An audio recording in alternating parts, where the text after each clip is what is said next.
Using a cloud service, what should I know about security? Presenters Jason Miracle with the Watchtower IT Services, and Jason is the lead IT manager at Watchtower. He's been working in the trenches of IT since 1996. His background is in IT infrastructure and help desk support. In 2008, he and his wife Tiffany started Watchtower IT Services. Together, they've built a successful IT services company that focuses on putting people before technology. So with that, Jason, if you'd come on up, and I will turn the podium over to you. All right. Let me make sure I can see everything I need to see here. This mic over, there's a... Here? This, if you're going to stand up, this one tends to work better. Yeah, For whatever reason, if you want the wireless. I'm going to need my notes. So. Okay. All right. So good afternoon. My name is Jason Miracle, as he already mentioned. I'm an IT consultant here in Findlay, Ohio, with Watchtower IT Services. We focus primarily on small businesses and helping them with their IT needs. We're also a Microsoft small and medium business cloud solutions provider, so we spend quite a bit of time with Microsoft's cloud services. Working so closely with these smaller businesses has led us to become familiar with a number of different cloud services like Dropbox, Rackspace, Google Apps, or G Suites as it is now known.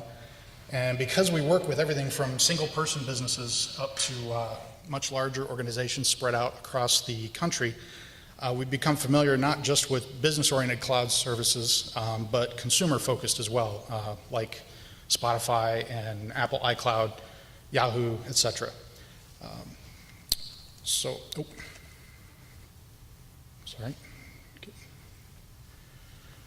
when I was approached to talk today about cloud services, I thought it seemed like a pretty easy thing to do. I mean, we live and breathe this stuff every day. So how hard could it be to get up here and talk about this stuff for 50 minutes? Yeah. So when I started preparing for this, my first thoughts were to talk about how CSPs, or cloud service providers, and Microsoft specifically secure their services. I was going to talk about the obvious things like physical server security, maybe end-to-end encryption, data replication, hardware redundancies, the obvious things. I'd planned to talk about how secure cloud services really are, and how these services are generally much more secure than anything a small business can do on their own. And I was going to talk about the data centers and how they provide the physical security from to prevent someone from just walking off with drives full of data. And I had this great story about the time the former Microsoft CEO, Steve Ballmer, showed up at one of their new data centers with a car full of VIPs. And he was eager to show off how high-tech the place was, only to be turned away at the gate because he wasn't on the visitors list for the day. I was going to describe the redundant power, the internet, the hardware used to ensure your data is available when you need it from anywhere. We talk about privacy and how your personal emails aren't really being read by some stranger 1,000 miles away. It was going to be super nerdy, and it was going to be great. But then I got a phone call from a good client of ours. He had a question about an email he had just received from a cloud storage provider he uses occasionally. And this CSP was notifying him that the email address associated with his storage account had been changed. But my client hadn't made this change. He hadn't even used the service in months. And this was from a very well-known and trusted CSP. It's one everybody's heard of, and most of you have probably used it every day. So of course we were both concerned, and I suggested he just click on the link in the email to notify the CSP that this change was not authorized. I mean, they wouldn't put a link in that email if they didn't want to, if they didn't intend on helping you. And we both assumed that just reporting an issue like this would mean the account would get locked almost immediately until we could get this straightened out. A CSP of this size, they have to deal with these kind of issues every day. And my client was very concerned that he'd lost access to his data. But we both had faith that reporting the incident to the provider would result in the account being locked and a real person would help us soon. And sure enough, the next day, a help desk tech, I'll call Harry, replied to our request. But his response left us both flabbergasted. Harry explained that because the account was changed using a valid password, there was nothing he could do to help. It didn't matter that we claimed the account, that the change was unauthorized, or that we could prove we paid for the account. It was our word against the hijackers, and the CSP really didn't want to get in the middle of it. So we were stuck. Because the hijacker had the correct password for the account, he was able to successfully assume ownership of my client's storage account, and there was nothing we could do. And it was at that moment that it dawned on me. I knew what I'd talk about today. I realized that being secure in the cloud isn't just about the whiz-bang features and the super high-tech encryption techniques and the anytime, anywhere access. It's about people using technology to solve a problem, make my life more convenient, or to just relax. And don't get me wrong, all of these super high-tech features and security techniques are critically important, and they need to be there. But we need to understand what our CSP is offering to keep our data secure. Because at the end of the day, staying secure is still our responsibility. And by the way, tech support never responded to our objections. Instead, they sent an automated survey asking for feedback on the quality of the service they provided. We didn't fill it out. So you're probably wondering what this little story has to do with staying secure in the cloud. And the point I'm trying to make is that it didn't matter that they had this bulletproof end-to-end encryption or multiple redundant data centers and a super easy-to-use customer portal for recovering deleted files. There was nothing wrong with my client's data. It was perfectly safe. He just didn't have the password to the account. The problem wasn't technical. The account didn't get hacked. Someone used a password to change the account legitimately. That's not a tech problem, it's a people problem. And this quote, I think, summarizes things very well. It's not about people using technology. It's about people using technology. It's not about technology by itself. And too many people focus on the fact that it's all technology, and therefore the answer to it must be a piece of technology.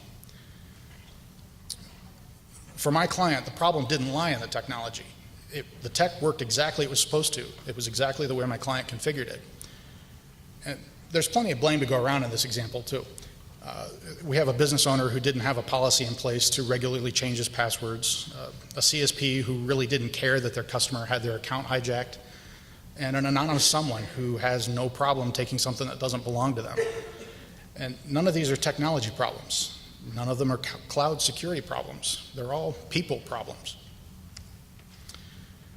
One of the gotchas with this story is that my client only paid for the consumer version of the service. Harry made sure to point out that if only we had purchased the business version of the service, it would have been possible for my client to have disabled access to the account himself.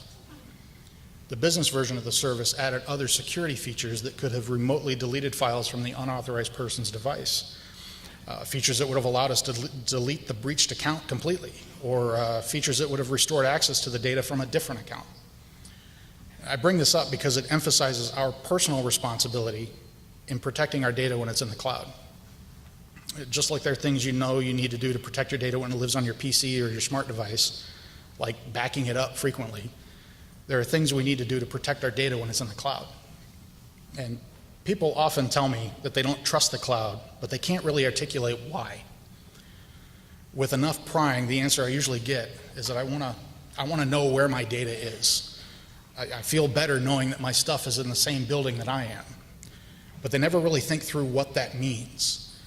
How keeping their sensitive business data on a single server in the basement of a building that's in a floodplain, or on an external hard drive that's next to a space heater under a desk, or a USB thumb drive, because those things can't fail, right? So being aware of the differences between a consumer version of cloud service and a business version of the cloud service can be important.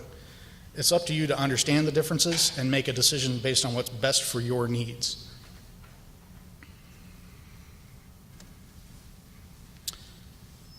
So security is still your responsibility. It's not a tech problem, it's a people problem. It doesn't matter how advanced the data encryption is or how many layers of redundancy the service has. At the end of the day, it's your data, and keeping it secure is still your responsibility. It's up to you to understand the policies and procedures the CSP has put in place to safeguard your data. And this is where working with a trusted advisor or a consultant or a cloud services expert can be invaluable. Someone with expertise in the service you're using can help you get answers quickly. And at the very least, they should know who to contact at the CSP to get answers to more complicated issues. And having worked in IT for almost 20 years, I've experienced how traditional IT departments, in bigger businesses, they've had to transition from designing, implementing, and maintaining these complex systems on premise and transition into more of a cloud service champion. The teams that have been most successful have learned how to work more closely with the business to adapt these cloud services to meet the business goals. They're helping their team get the most out of the cloud services. They're putting their people before the tech. My recent experience with Harry from tech support was a good reminder that customer service still matters. When you need help from your CSP, how do you contact them? How responsive are they? Do they provide any service guarantees? Are you okay with the level of support they've promised to provide? This is something, again, where working with a trusted advisor can really help. Technology is changing so quickly, it's almost impossible to keep up, especially if your primary responsibilities aren't in IT. Staying on top of which cloud services provide the features which best meet your specific needs is a challenge. If you don't have the time or desire to research the best solution for you, work with someone you trust that can help you make these decisions.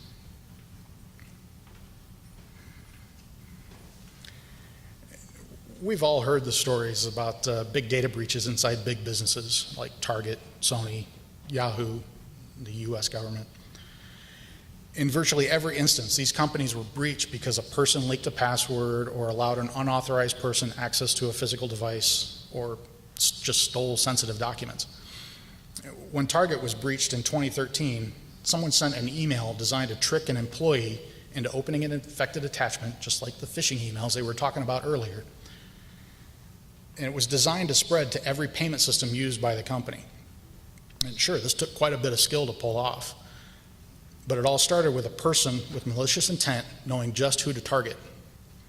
Not what system was most vulnerable to a software attack, but which person could unknowingly help them best. And Target also had a number of early warnings that malware was active on their system. But those warnings were ignored by people. Sony took a more hands-off approach. Usernames and passwords were stored in a text document on an unsecured server. And it was well known that security was not a priority to them. Back in 2007, the director of information security for Sony gave an interview where he talked candidly about Sony's good enough approach. He said at the time that it was a valid business decision to accept the risk of a breach. He wouldn't invest $10 million to save $1 million.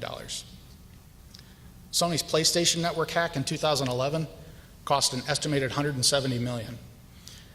The 2014 hack cost an additional $100 million. It was their choice not to invest in security, cloud services or not. The tech wasn't the problem, it was the people. Rising trends. This recent study of 5,000 people across Europe, the US, and Australia revealed that 23% would be willing to sell information about their company for as little as $150. This info came from a recent article on cybersecurity and how businesses are attempting to protect themselves from insider threats. The point of this is to highlight how people's mindset is changing. The biggest threat to security is from people, both intentionally and unintentionally. And it might be easy to lose faith in humanity after thinking about the companies we just talked about. But I believe that the vast majority of people really just want to help other people. It's just that sometimes they can be a little too helpful, even without realizing it. Which brings us back to making yourself familiar with your CSP's security features. Most cloud services provide a number of security features that make it extremely difficult for an unauthorized person to access your account. And it's up to you to take advantage of those security features. So what am I talking about? The most obvious is a strong password. And change it regularly. We've talked about this earlier, where a strong password doesn't have to be an unpronounceable string of random characters. It can be as easy as a made-up word and 4 random numbers that aren't your birthday.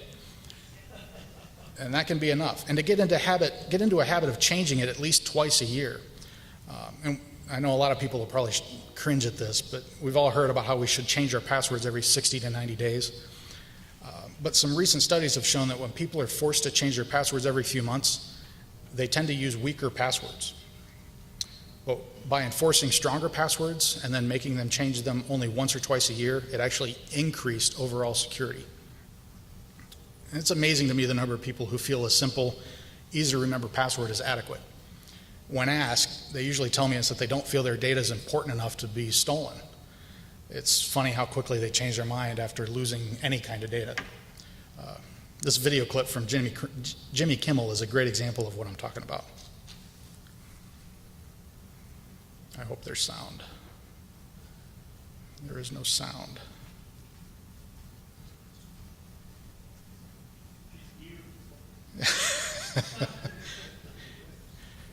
Well, this might be 2 minutes of fluff.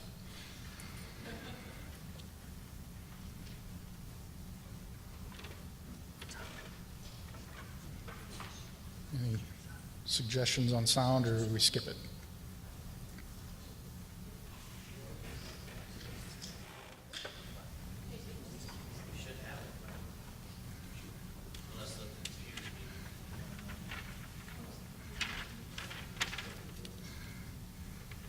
Aw.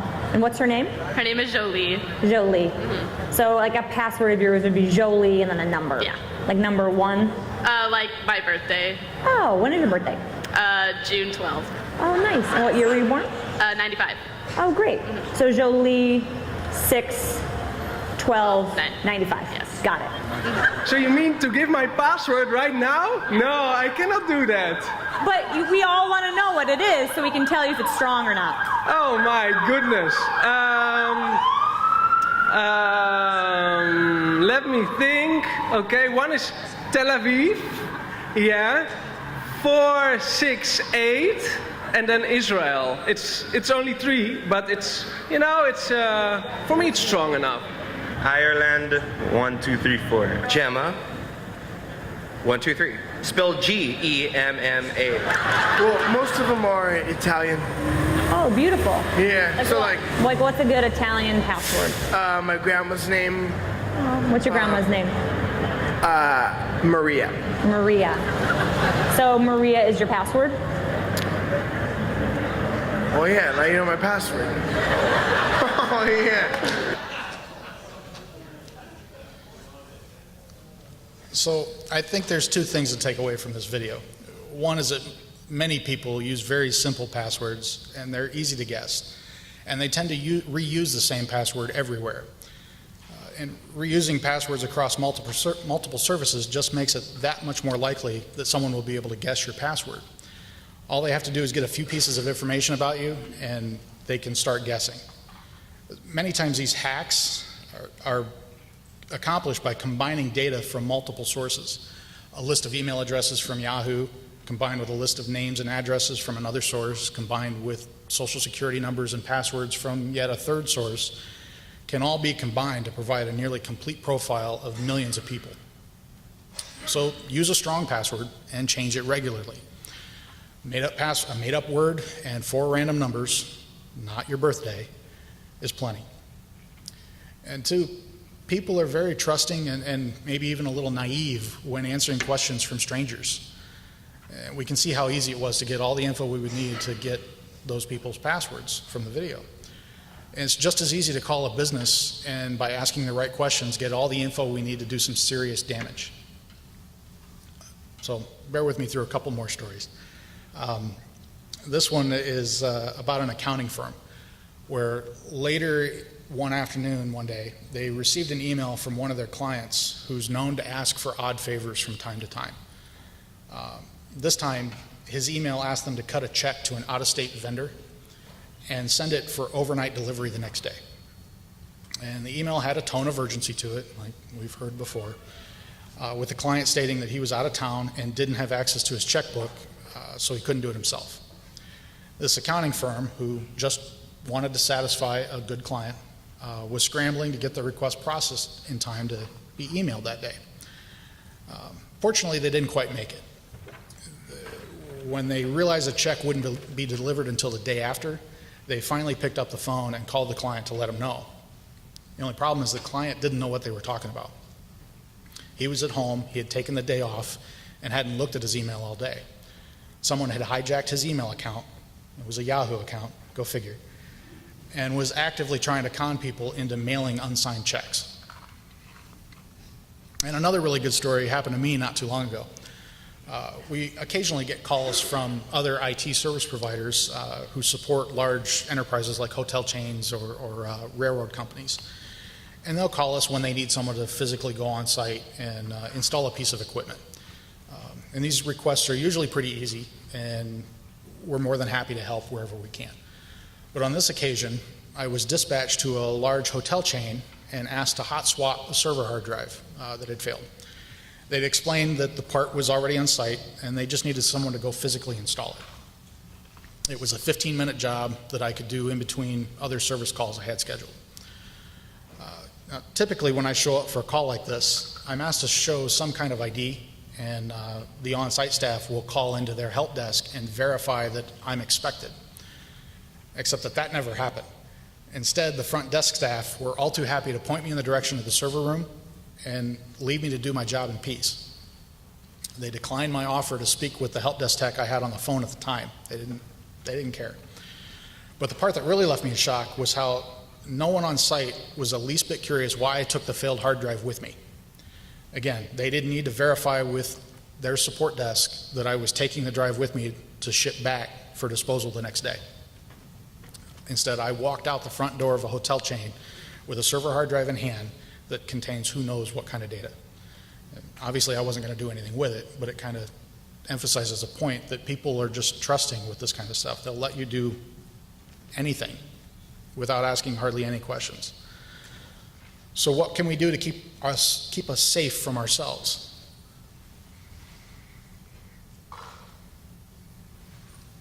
So use the force, right? And by that I mean use the tools you're given to keep yourself secure.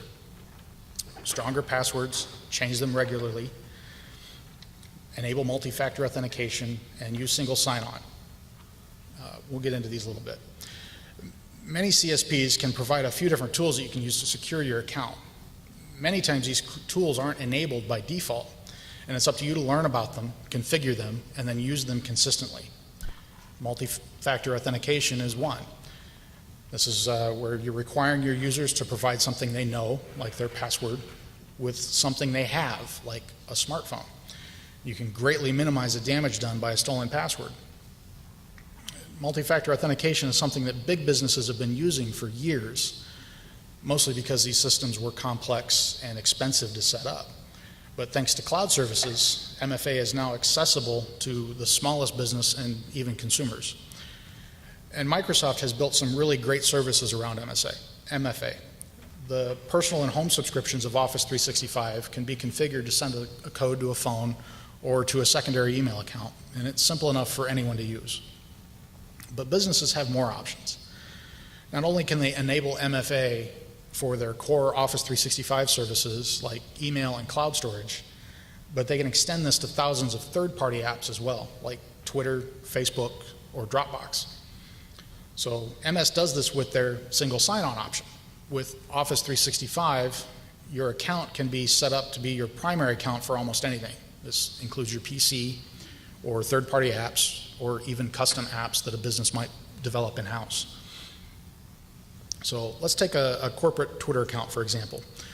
A business might use this account for social media advertising, and therefore they need to give multiple people access to that account for their advertising campaigns. Using Office 365 and single sign-on, each person can then use their Office 365 account to sign into Twitter. The Twitter account itself can be set with a very strong password that's never shared. If a person leaves the business, their Office 365 account is disabled, and that automatically disables their access to the Twitter account, along with any other services they may have had access to. So if we extend this example to a third-party service like Salesforce, Now, instead of just needing to protect the corporate Twitter account, we have a service with the potential to do some major damage to a business if it's compromised. With Microsoft's cloud services, we can secure that account with a very strong password, simplify the login experience for the user by enabling single sign-on, and then we can layer multi-factor authentication on top of it. So even if a third-party service doesn't offer these advanced security features on their own, we can leverage Microsoft's features to help. And these kind of features lead to a much better experience for the person. Everyone only needs to remember their Office 365 account, but can still access all of the third-party services they need to do their job.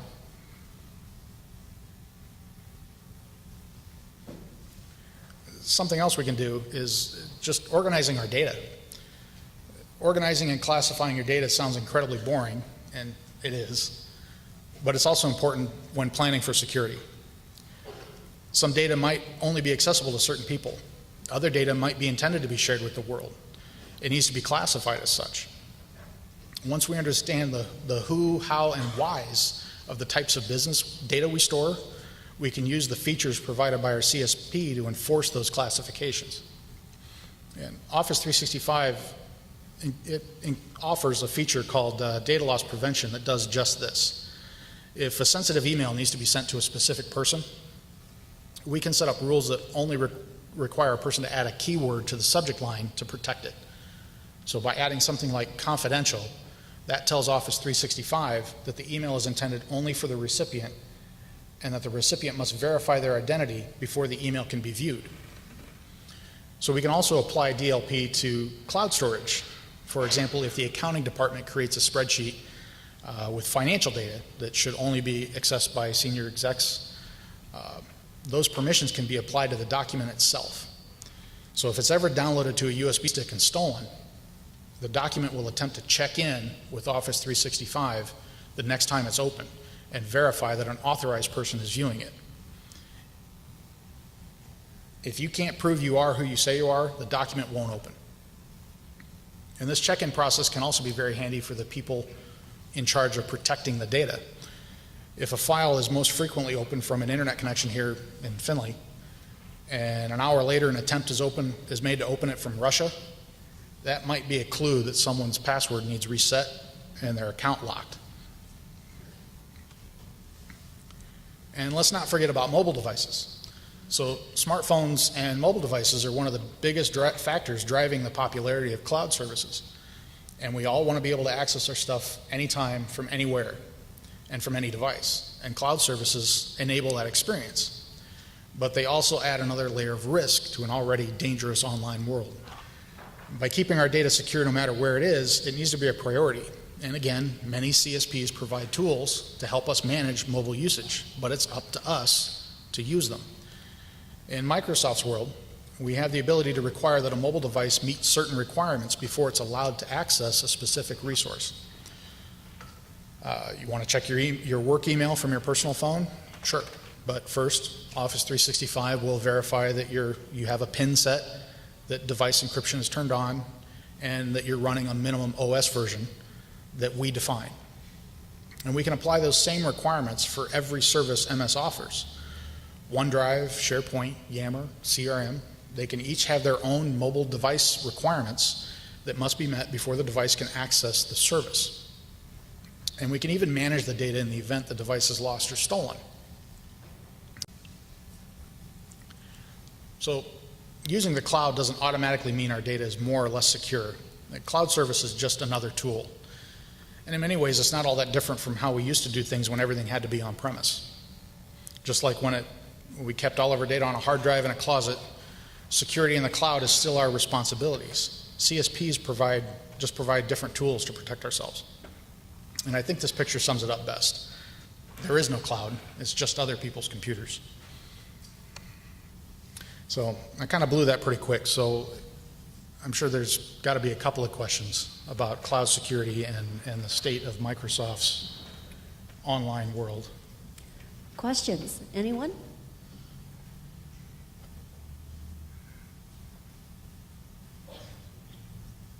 No? All right. Thank you.